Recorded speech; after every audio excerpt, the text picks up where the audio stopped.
Greetings, welcome back to my channel. Today we're going to be doing a content calendar from scratch in the platform Asana. So if this is your first ever rodeo creating a content calendar, you've come to the right place because we're going to be starting our process of brainstorming, ideating, creating a piece of content for a specific platform, putting it in the calendar, organizing all of our thoughts, and we're going to be doing all of that right up until the scheduling phase. So I leave it up to you to use whatever scheduling platform that you want, or manually posting it on whatever platform you choose to put your content in.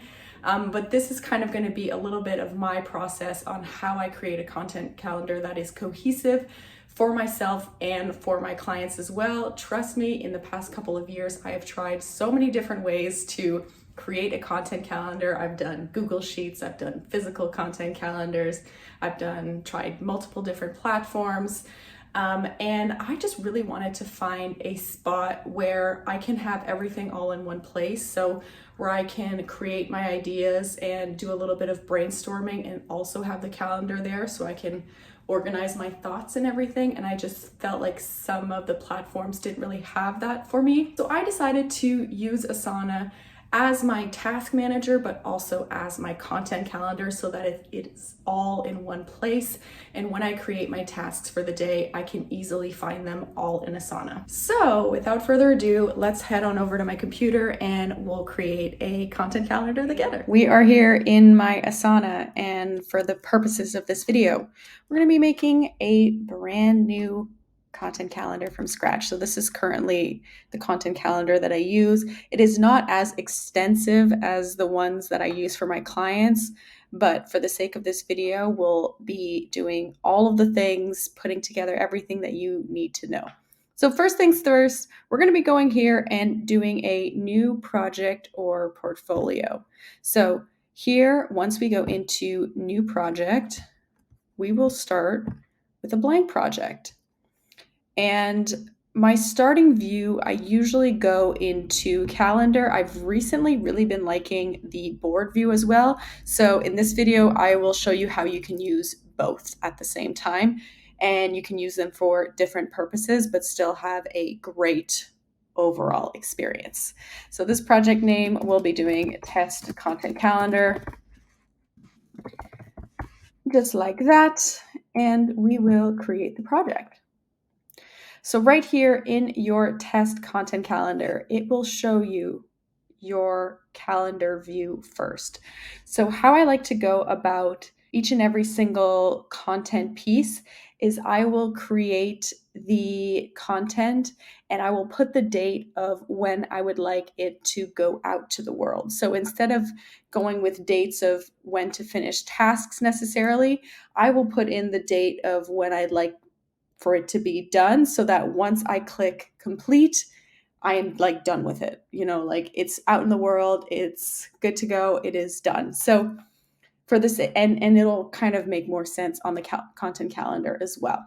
Now, every single client, and yourself included, will have a different set of ways of how you're going to create content, and you'll also have different platforms. You might have a mixture of LinkedIn, Instagram, TikTok, and YouTube content per se. You can have just LinkedIn content. You can do YouTube and TikTok only. Everything will kind of work in this scenario because we will be using tags.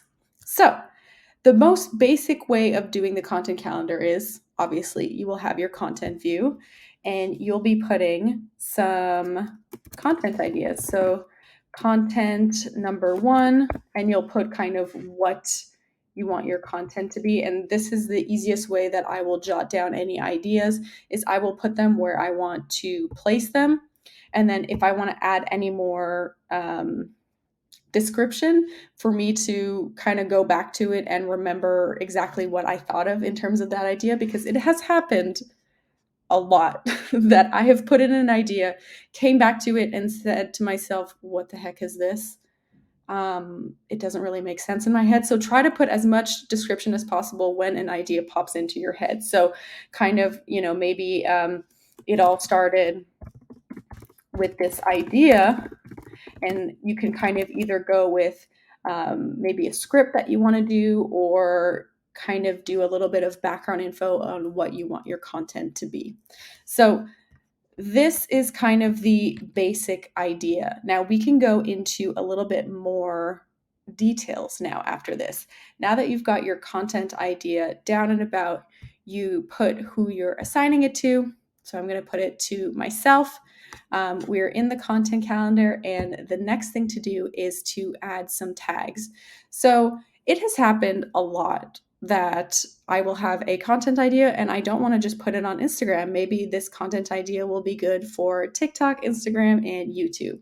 And this is where I can put multiple tags at the same time. So this one will be for Instagram, it'll be for TikTok and YouTube.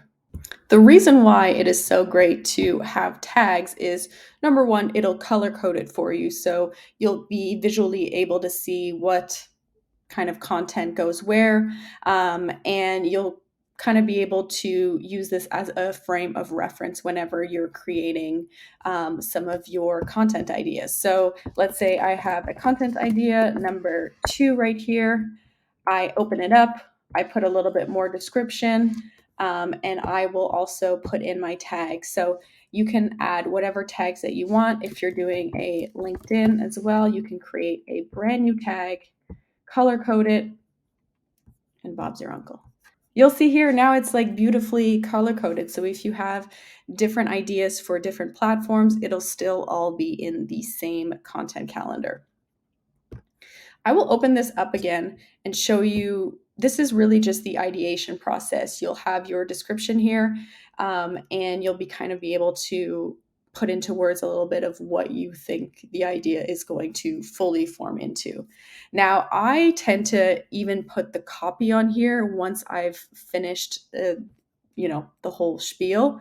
And sometimes I'll put some subtasks. So if I have a really big content idea that will need some B-roll, it'll need maybe a little bit of research, or it'll need me to create a script, I can add some subtasks here so that one piece of content will all of the tasks together will kind of be lodged in one place.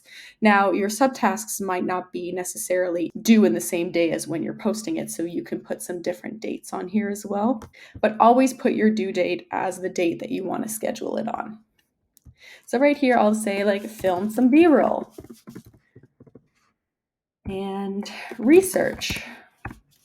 And if you have other people on your team, this is a great way for you to delegate your tasks as well. So based on one piece of content, you'll be able to now delegate some tasks based on that content idea. So now that you've got all of your content ideas in the calendar view, again, this is just the way that I like to organize my ideas, and my time is simply in the calendar view, and just jotting down any sort of idea or piece of information that I want to put right here. And my first instinct is to put a description, put an assignee, and color code it into the correct platform that I want to put it on. Now, having it on the calendar is all fine and dandy, but what if you want a little bit more of a project manager's perspective? That is a great question. That is why we can also go into the board view. So once you create a project, you will have an untitled section. So the board view will look very simple, and it'll kind of look like this. And there are different ways that you can create a board view. You can either create sections per platform. So in addition to having it, color coded to know which platform it'll go to, you can also make sections per platform. But in this case, since everything is already color coded, I can also create it into sections of like when things should be done. So right here, I will put idea. Right here, I will put in progress. I'll put another board to be approved. And then I could put another board here, marking it as complete. So this is just another way to put it as well. Let's say I've got content number 3 in progress, or content number 3 to be approved, content number 2 in progress, and content number 1 complete. This can kind of work in an analytical brain as well if you want to know, what's left to do, and especially if you have other members on your team as well. This will kind of help you figure out who's where in what sort of situation. That was a quick overview of how I create a content calendar in Asana. If you have any questions, please do not hesitate to reach out to me in the comments below.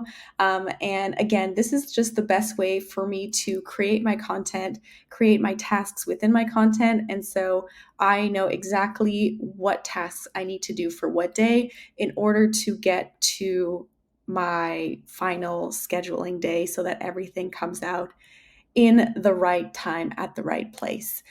So yeah, I think that's pretty much it. Thank you so much for watching this video, and I'll see you in the next one. Bye.